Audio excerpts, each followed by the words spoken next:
너무 살기 좋은 일기 신도시에 신축이 된다면 주민들의 관심은 훨씬 높을 거거든요. 어쨌든 선도지구 이름도 너무 좋아요. 동의율이라고 하는 것이 60%까지는 쫙 모이고요. 이제 모일 때 약간의 고비가 있고요. 매우 힘든 일이에요. 이제 통합 정비에 참여하는 주택 단지 수를 한 개 단지에 5점, 4개 단지 이상 뭉쳐서 온다. 그럼 10점을 주겠다고 합니다. 그러니까 싸우지 말고 뭉쳐서 와라.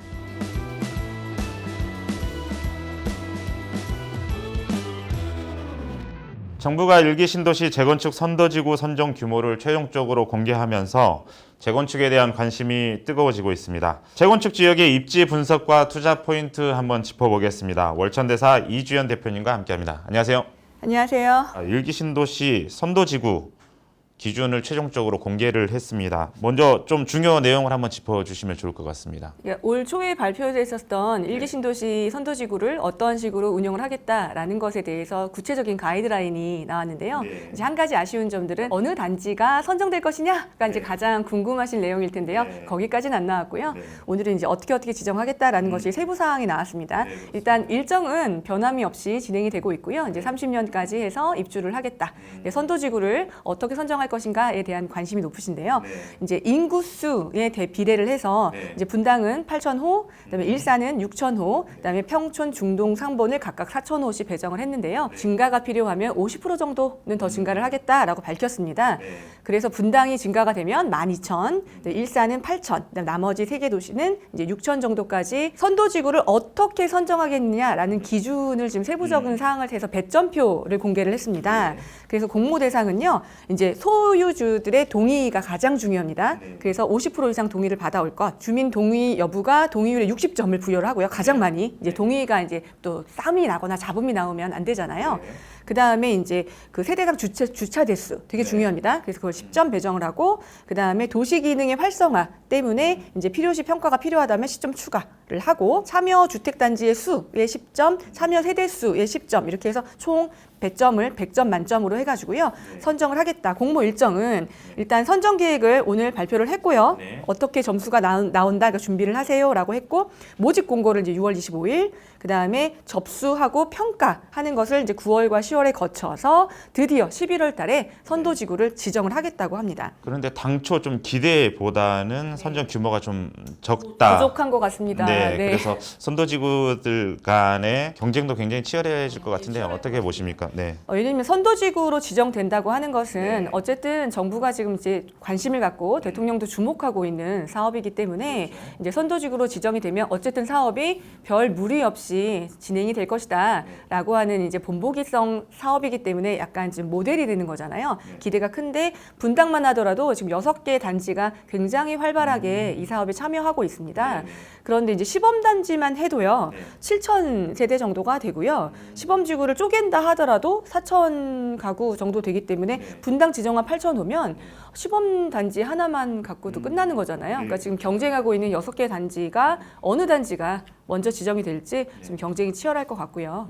그러면 선도지구가 되면 어떤 장점들이 있어서 이렇게 경쟁이 치열한지 좀 설명해 주실 수 있나요? 어쨌든 정부의 주목을 받고 있기 때문에 사업 진행이 좀 원활할 것 같고요. 어쨌든 선도가 먼저 지정이 된 단지 같은 경우는 신축으로 갈 수 있는 가능성이 높기 때문에 이 일기 신도시들은 이제 연수가 좀 연차가 좀 됩니다. 그리고 또 이제 공사할 때 저희 예전 얘기인데요. 바다, 모래 뭐 이런 뉴스들 좀 기억이 나실지 모르겠지만 이게 뭐 부실 공사를 했다라기보다는 당시에 어마어마한 물량에 대한 일기 신도시를 한 번에 짓기 위해서는 건축 자재도 부족했을 것이고, 저희는 난방 시스템이 있잖아요. 온돌 시스템. 물이 파이프에 돌아가기 때문에 부식도 굉장히 좀 빠른 편이고요. 주택을 100년까지 좀 보수해서 쓰기에는 좀 문제점이 많습니다. 너무 살기 좋은 일기 신도시에 약간 지금 아파트가 신축이 된다면 주민들의 관심은 훨씬 높을 거거든요. 그 인프라 그대로 유지하면서 신축을 갖고 싶다라는 생각이 많으실 텐데,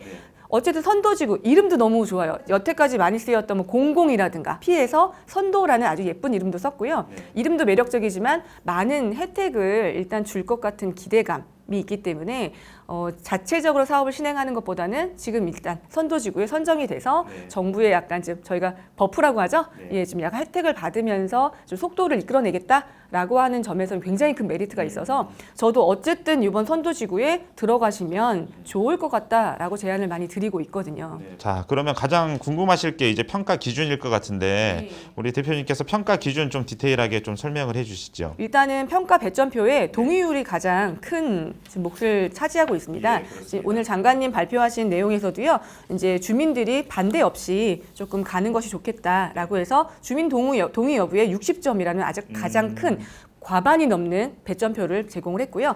그래서 특별 정비 구역 내에서 이제 전체 토지 등 소유자들의 동의율을 보는데요. 이제 50%입니다. 이게 10점. 그다음에 95% 이상을 동의를 받아오면 60점입니다. 굉장히 그러니까 큰 점수차가 나네요. 예. 네. 근데 사실 동의율이라고 하는 것이 70%대까지는 잘 올라오는 편인데요. 이 60%까지는 쫙 모이고요. 이제 60%에서 70% 모일 때 약간의 고비가 있고요. 이 70%를 넘긴다는 건 매우 힘든 일이에요. 이 정비 구역들 할 때 다 마찬가지거든요.